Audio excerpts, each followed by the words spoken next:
Everyone we meet, regardless of how high in our esteem we hold them, or how otherwise remarkable we find them, will eventually tell us something that provokes us to clench our hands, tense our muscles, and keep ourselves from issuing a biting retort.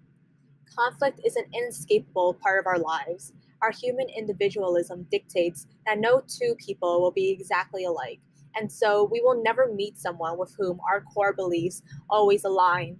While the reality of conflict is unavoidable, we often find ourselves struggling to respond every time this friction occurs, uncertain of how to express our own beliefs. Perhaps we react by closing up and shutting down. Should the other party be someone we value, maybe we smile and change our opinion to match theirs. But if we find their beliefs especially contemptible, perhaps we stand up to shoot down their ideas. Imagine we're eating with a friend and we absentmindedly comment on a sensitive subject.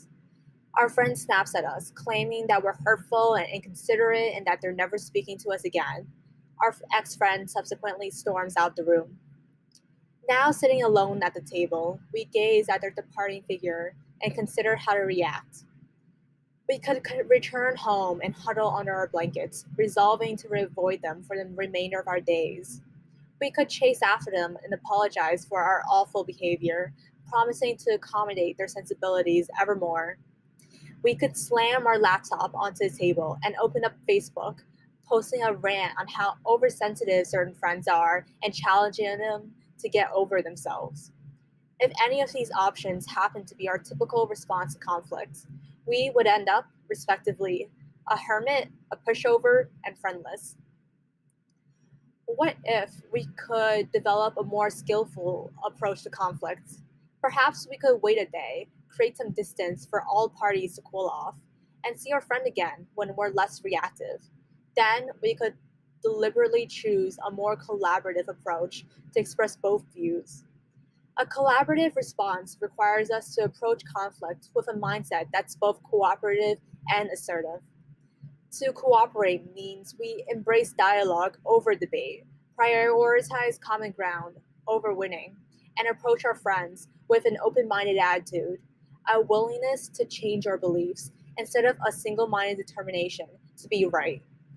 Collaborative and accommodating behavior is cooperative, while competitive and avoidance behavior is not.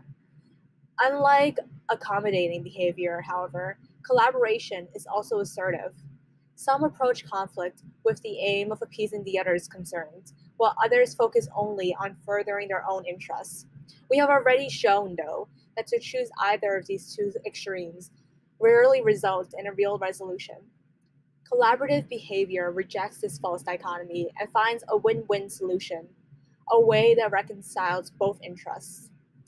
Disagreements are part of the immutable ebb and flow of life. We will have just as many awful conversations with our friends as we will have great encounters. While the occurrence of conflict may be beyond our control, our sphere of ability enables us to choose how we respond.